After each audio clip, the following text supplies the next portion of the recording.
Hi everybody, I'm Mcrosbie from Finch Chevrolet in London, Ontario, Canada, and you're watching Cars and Crosby. Got an action-packed episode for you. Lots has happened. We had Le Mans on the weekend. It was bittersweet. I'm going to go to that in a minute. I have a big box in my office, and then I also got word that on its way right now is the ACS Composites rocker panel. So this is something that I've been waiting for a very long time. It's going to complete the look on my Corvette and many of my clients' Corvettes as well, as I'm not looking at doing the 5VM package just based on the price point. This, in my opinion, works a lot better.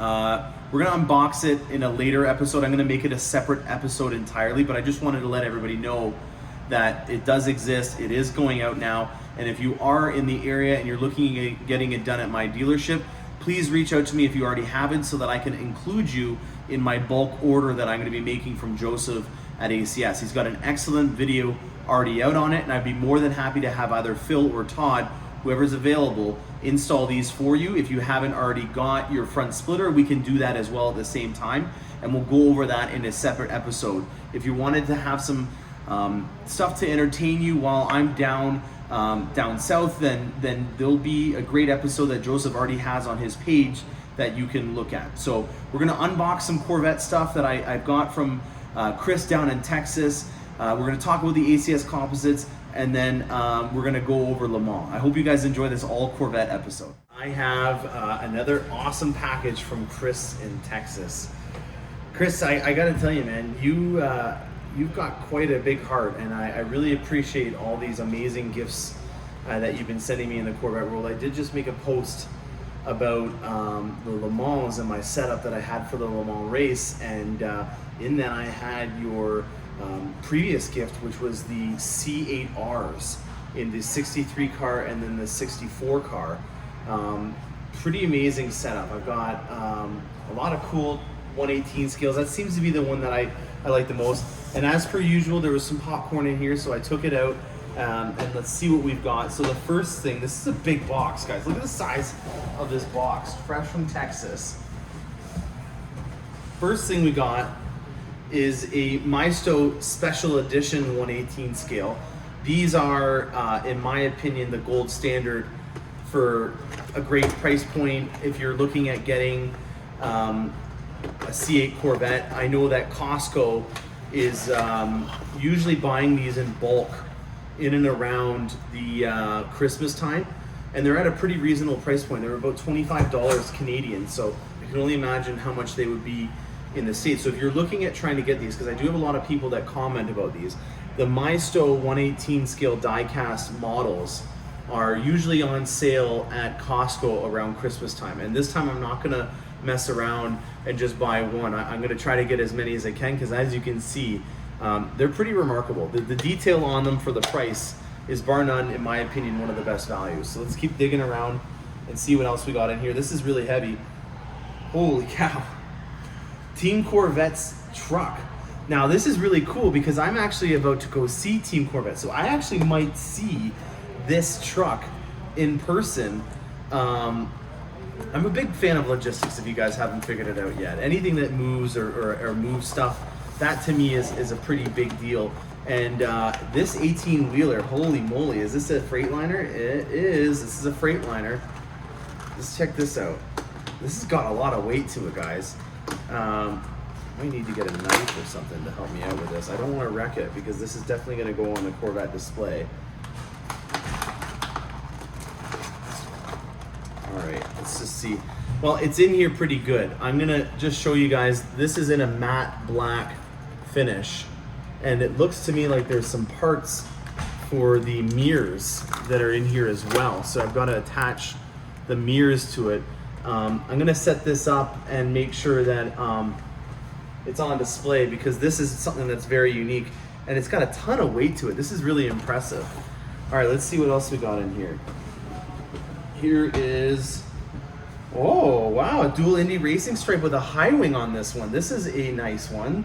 A 2020 with the 5VM package and the high wing that's on this. Very, very cool.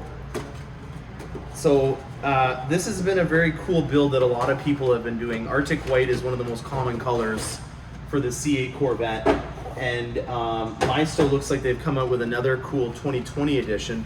and they've done a great job in accenting it in black. So you have the dual Indy stripes, you've got the carbon flash metallic mirrors, and then also the high wing. I've never seen the high wing on any of the other models that I've been given. And then again, we've got the carbon flash metallic painted rims with that exposed lip. If you see here on the Maisto one, even though these are the split spoke design, they don't actually have that little lip. So this one's got a little bit more attention to detail, even though this is what I normally prefer to have on them from the factory, or from when we deliver them. It feels like there's some more stuff in here, so I'm gonna keep digging around. Oh wow, oh, no. Look at this, an Accelerate yellow, and it's another Maisto 1/18 scale. I think it looks very similar to the one that we already have back here, so I'm not gonna take this one out of the box. But I will show you what it looks like in person. This is Accelerate yellow. This is already a color that's going to become a unicorn. It didn't last for long. And this is almost in a pastel. It's got almost like a greenish tinge to it, but in reality, it's actually got some metal flake to it. So it's a little bit more like Sebring orange used to be on it. All right, what do we got next? This is there's quite a bit in here, Chris. You have outdone yourself. This is quite impressive.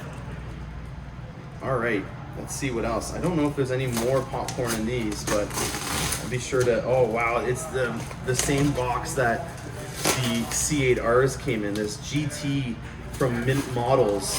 They're out of New York. If you guys are interested in getting whatever is in this box or some of the other ones that I've had in my videos, you can tell I'm excited because I'm ripping this box open. All right, let's see what's this one.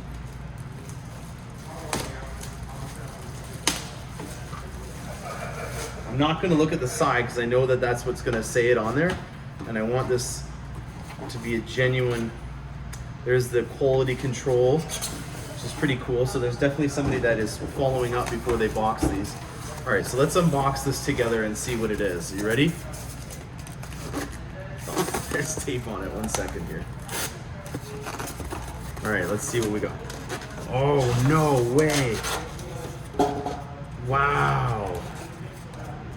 Guys, this is a hardtop convertible, and it looks to me like it's in Sebring orange, not the new color, because it's got a metal flake on it.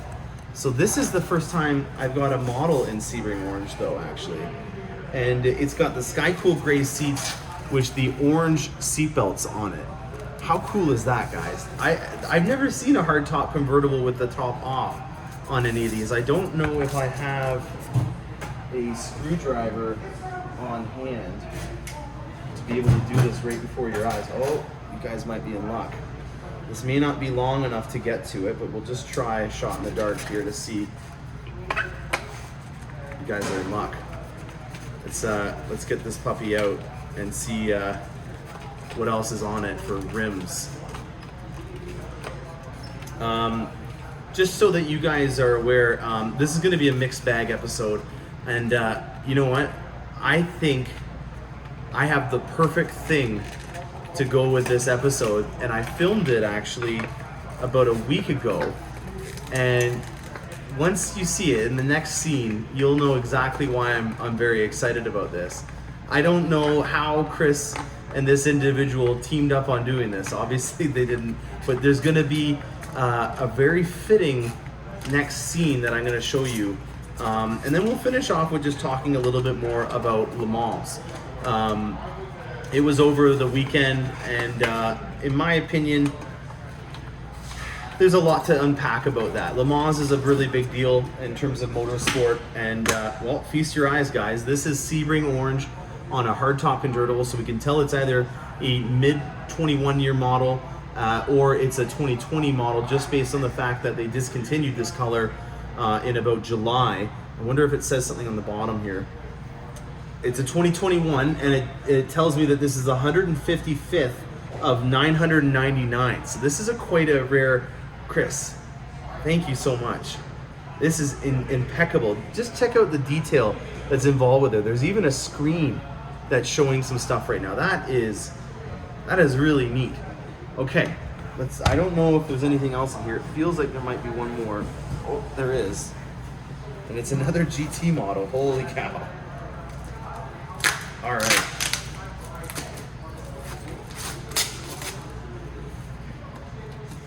Hopefully this is a side that doesn't say what this is.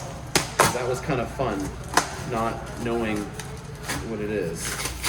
Okay, this side doesn't say what it is, so let's just open it from this side. That way we can guarantee that nothing on here can give it away, and we'll again open it up together and see what we've got under here. I'm gonna have a guess that this is a Corvette. That's all I can make the assumption on.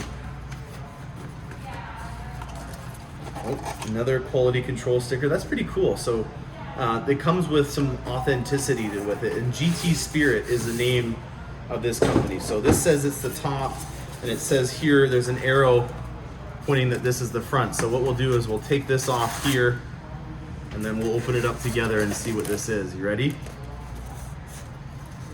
Wow. So it's Admiral Blue with a sterling silver Indy Racing stripe, and then it looks like it has midnight silver hash marks on it with sky cool gray seats. Again, in a hardtop convertible with the painted nacelles. We don't know if it has a painted top because obviously that's in the back here.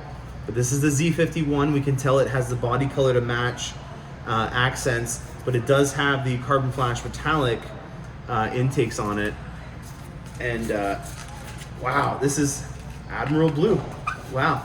So you know what, Chris, you've really helped out a lot of my clients, because now when they come into my office and they want to see what a metallic color looks like, you're going to be able to see it, because you know, when you look at a metallic color, it has a lot of travel to it, and that is not always helpful for getting an idea of what the color will look like, because when a color has a lot of travel, it changes based on the weather, and it also will change based on what surface the metal flake is reflecting on. So your torch red, your rapid blue, the new amplifying orange, Arctic white, what other ones would be in a pastel color? Those are all pastel colors, so they're going to look pretty much the same regardless if it's in an indoor or outdoor condition. But my color, which is carbon flash metallic, and you know, any of the other metallic ones, definitely red mist metallic. This here is not Admiral Blue. I can't believe I just said that. This is Elkhart Lake Blue, guys. I'm sorry. I don't know why it took me so long to figure that out. This is, again, oh wow. So this one says it's 465th, and it is a 2020 model. So let's just combine these two. Here is another one of these limited edition models, and this was the rapid blue one. It's got the hash marks just like this one did. And I've been saying for a long time that silver is a really great color to accent with. And I think that this is definitely something that is tasteful. And you can also see with the Sky Cool Gray interior that it is got the little Sky Cool Gray accents on the dash as well, which is very nice. The mode selector and everything is in there as well. There's a lot of detail inside of these interiors. So Chris, thank you so much. You're gonna help out my clients a huge amount when it comes to being able to get a face to the name on the color if I don't have it on the lot. And you know what? This is a perfect time to cue to the next part of this because of this one right here. Here you go, guys. All right, folks, I just wanted to show you a really cool build. Mainly because I didn't actually have anybody that ordered Sebring orange from my dealership. This was the color on the cover of Car and Driver magazine when they released the ZL1 in 2019. And I've always been enamored with this color, mainly because of the flake. We've got ourselves an overcast day, but even in this kind of weather, you can kind of see in here, there's a decent amount of flake. And this was one of the first colors that they used to show off the new paint upgrades that they did to the Bowling Green production facility. And now this gentleman has a unicorn because, as you guys know, they've replaced Sebring orange. So congratulations to him on having a color that won't become any less popular and is only going to get rarer as the days go on. And I think you guys can agree with me that this is a really cool build, and I wanted to feature it. He came into our dealership and did the high wing install, and I appreciate him coming out of town and getting the install done here and allowing me to feature it, because if you take a look at this, we've got a 15% smoke on these headlights. We've got black Z51 calipers on here. I'm glad that he didn't go with any color there because he's got a really clean look. I talk about it a lot on the channel, guys, but take a look at this. We're bringing the outside on the inside. We've got the beautiful orange seatbelts on there. We've got jet black 3LT interior. We've got the nacelles and the tops painted on here. So everything on this specific model is in carbon flash metallic or Sebring orange, and it really does show. This looks like this is almost like a design package from the factory, and that's always something that I always strive for in trying to get people to go on. And as you can also see, maybe you can kind of see it, this thing has also been PPF'd, and it's also got a nice ceramic coat on it. So it actually rained on the way here, and you can't even tell that this thing was in the rain. And that to me is a win for the ceramic coat. The other reason why the sides here don't look that bad is because he does have the splash guards on here as well. And that does a really good job at taking the amount of dirt that can come up from your front tires and not bringing it onto the side of your Corvette. So really excellent job on this specific build. And I'm jealous. This is a really cool looking car, and congratulations to the owner on having a rare color now. We're gonna go inside now and talk a little bit more about that new Z06 that we have a lot of things to talk about. How fitting was that? You know, I just had that come in, and it was almost in the exact same spec as this, minus the high wing, but originally it would have been in the same spec. Very, very cool to see a Sebring orange convertible in real life, and then to unbox this from Chris and it be almost in the exact same spec. That's very, very cool. I was also able to unbox the Corvette, Team Corvette 18-wheeler. I'm hoping to see this down in Carlisle. I think that this will definitely be something that they're going to need, because I was listening to Corvette today, and Steve Garrett and Keith Cornett were talking about how Team Corvette's going to be there, and they're going to be not just showing up, you know, with a half load of stuff. I've heard that there is, well, I've seen the Carlisle program. It was a digital copy. I don't have a hard copy of it, but in the program, it was actually an entire page of Corvette individuals that are going to be there from Team Corvette. So I'm very excited to see that. Again, keep in mind, I am going to be a celebrity judge at this event, so it's going to be very exciting to be able to get to meet a lot of you guys that I haven't been able to do. Ever since I started this channel, I have not been able to interact with any of my American friends, and I'm just excited as you guys are to learn a lot of cool stuff about Corvettes. There's a lot of cool sessions that are going to be going on. I'm particularly interested in this rolling exhaust competition. I think that that's going to be a pretty cool thing, but I'm also looking to be inspired. And as you guys know, I'm always looking for really cool things to feature on my channel in regards to design cues. So if you see me walking around, I'm going to have my Cars and Crosby shirt on, and flag me down. Make sure that you show me your Corvette. I'm always eager to learn new things, and if you've seen something that you want to show me in person, don't hesitate to come up and say hi to me. So we've got Team Corvette that's going to be going down there, which I'm very excited about. And Team Corvette also has some things that they need to be proud of. It's a little bittersweet, but in my opinion, I think that they should be proud. Le Mans, if anyone is not aware, is a race that's held in France every year, and it's in its 89th year. So for 89 years, Le Mans has been going on, and it's a 24-hour race. This track is 14 kilometers long. And this year, I think they did 389 laps. So you could just do the math on that. They run for 24 hours straight. Disc brakes, new carburetors going away to direct injection, windshield wiper technology, diesel technology, turbos. There's so many innovations that can be led or geared back to Le Mans that it is really not just a race. This is a part of motorsport history that a lot of people may not understand, has some lineage to a feature that may be in your Corvette.